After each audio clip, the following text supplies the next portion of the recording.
Hello बच्चों, चलिए प्रश्न को पढ़ते हैं। इसमें लिखा है एक बैरोमीटर है जो कि 76 सेंटीमीटर का पठन दिखा रहा है। अब 1 मीटर लंबी एक नली में 76 सेंटीमीटर तक पारा भरकर इसके खुले सिरे को कार्क द्वारा बंद कर दिया जाता है। अब जो है बच्चों, इस नली को उलट करके पारे से भरे एक प्याले में ले जाते हैं। अब कार्क को हटाकर नली के खुले सिरे को प्याले में पारे की सतह के नजदीक तक ले आते हैं। अब नली में जो है पारे की स्तंभ की ऊंचाई क्या होगी बच्चों, ये हमें बताना है। 4 विकल्प दिए गए हैं। तो चलिए बच्चों, इस प्रश्न की मूल अवधारणा को हम देख लेते हैं।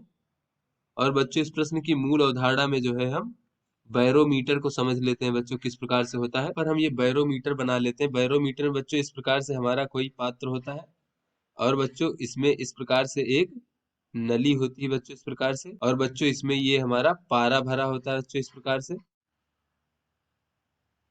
बच्चों ये पारा भरा होता है, और बच्चों इसमें कुछ ऊंचाई तक इस प्रकार से मान लीजिए पारा भरा है।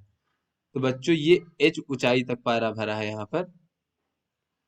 और बच्चों यहाँ ऊपर जो है बच्चों निर्वात होता है। तो चलिए बच्चों देख लेते हैं बैरोमीटर में। यहाँ पर ये हमारा बैरोमीटर होता है बच्चों, इस प्रकार से। तो बच्चों यहाँ पर दाब अगर हम पी नॉट मान ले इस प्रकार से, बच्चों ये यहाँ पर इस प्रकार से होता है। तो बच्चों ये बिंदु हम बी मान ले बच्चों, और एक बिंदु हम ए मान ले। तो बच्चों बाहर वायु है, तो वायु के कारण बच्चों जो दाब है उसे हम पी एटीएम मान लेते हैं बच्चों, इस प्रकार से। वायुमंडलीय दाब। तो बच्चों किसी भी द्रव में जो है एक ही सतह पर यानी कि एक ही तल पर जो है जो बिंदु होते हैं उन पर दाब का मान समान होता है बच्चों। तो यहाँ पर ए और बी क्या है बच्चों, दोनों एक ही तल पर हैं। तो जो ए बिंदु पर दाब होगा वो बी बिंदु पर दाब के समान होगा। ए बच्चों हमारा वायु के संपर्क में है, तो यहाँ पर केवल वायुमंडलीय दाब लग रहा है, तो इसे हम पी एटीएम के बराबर होगा बच्चों। और बी बिंदु पर बच्चों ये ऊपर पी नॉट, और बच्चों ये जो द्रव की ऊंचाई है बच्चों, इसके कारण जो है हमारा जो दाब है वो लग रहा है। तो बच्चों अगर एच ऊंचाई का द्रव बच्चों भरा है, तो उसके कारण जो दाब होता है वो होता है एच रो और जी। और जी रो क्या है बच्चों, द्रव का घनत्व है। तो ऐसे में बच्चों इस प्रकार से होता है हमारा। चूंकि बच्चों यहाँ पर जो है निर्वात होता है, तो निर्वात का मतलब बच्चों कोई दाब नहीं, यानी पी नॉट का मान जो है ये शून्य के बराबर होता है। तो इस प्रकार से बच्चों हमें पता चल गया कि वायुमंडलीय दाब का मान बच्चों एच रो जी के बराबर है, होता है।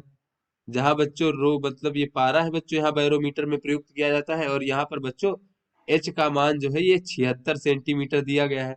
अर्थात बच्चों जब 76 सेंटीमीटर तक एच का मान हो, तब पारे का बच्चों यहाँ पर घनत्व हो, मतलब पारा प्रयुक्त किया गया हो बैरोमीटर में, और एच का मान 76 सेंटीमीटर हो, तो बच्चों वो वायुमंडलीय दाब के बराबर होता है, इस प्रकार से। तो उसके बाद चलिए अपने प्रश्न को हल कर लेते हैं बच्चों। बच्चों इस प्रश्न में कहा जा रहा है कि एक हमारी 1 मीटर लंबी नली है, इस प्रकार से बच्चों ये हमारी नली है, इस प्रकार से 1 मीटर लंबी नली।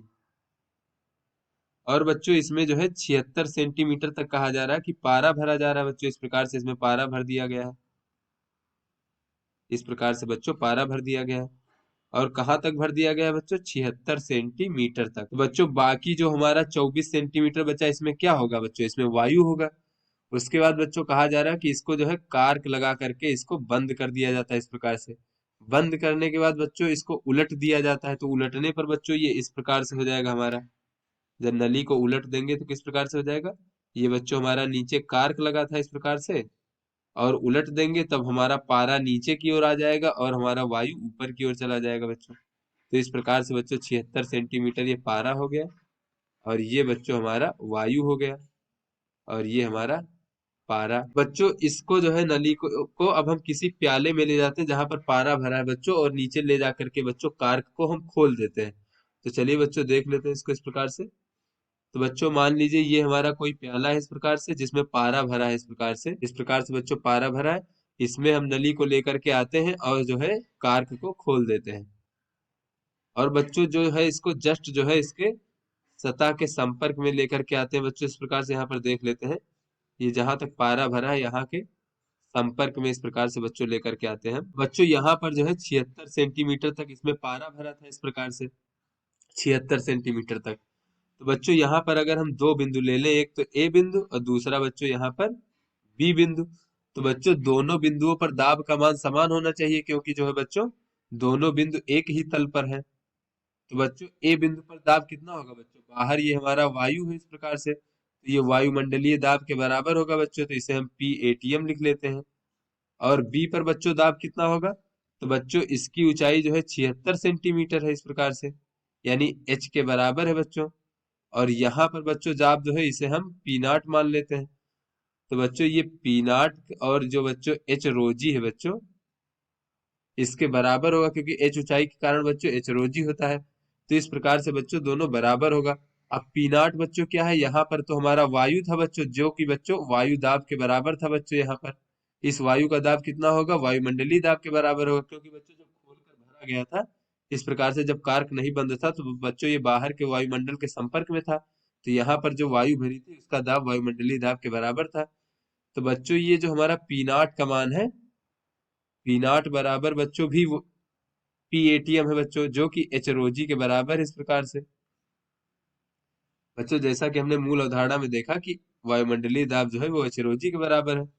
तो बच्चों पी नॉट हमारा क्या है? वायुमंडलीय दाब के बराबर है, और इसका मान एच रोजी के बराबर है। तो यहाँ से बच्चों अगर हम देखें कि ये वायुमंडलीय दाब भी बच्चों एच रोजी है इस प्रकार से, और यहाँ पर बच्चों क्या है? पी नॉट भी एच रोजी है, और ये भी बच्चों एच रोजी है। तो बच्चों ये इस प्रकार से संभव नहीं हो सकता, यानी बच्चों ये हमारा एच का मान कम होने लगेगा, जिससे कि बच्चों ये दोनों ही बराबर हो पाए।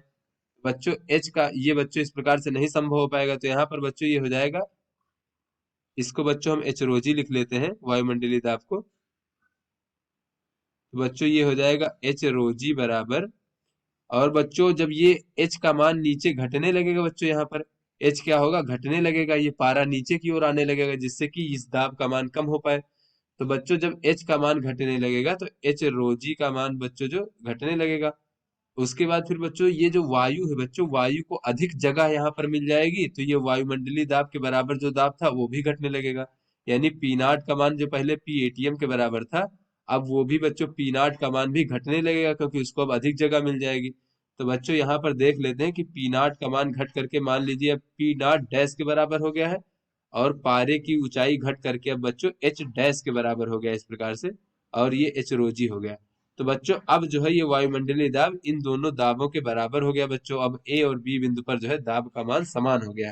तो जब बच्चों जस्ट इसके संपर्क में लाया गया था उस समय बच्चों ये दोनों ही समान नहीं थे बच्चों, किंतु जो है अब समान हो गए हैं बच्चों। पहले समान नहीं थे, अब समान हो गए इस प्रकार से। यहाँ पर बच्चों अगर हम देखें तो पी नॉट डैश बराबर क्या हो जाएगा बच्चों? ये हो जाएगा एच रो जी और ऋण एच डैश रो जी। तो यहाँ से बच्चों अगर हम एच ऋण एच डैश बराबर देखें बच्चों, तो ये हो जाएगा पी नॉट डैश भागे रो जी। तो बच्चों ये जो पी नॉट डैश भागे रो जी है बच्चों, इसका मान जो है, इसका मान तो बच्चों धनात्मक होगा, इसका मान शून्य से बड़ा होगा बच्चों।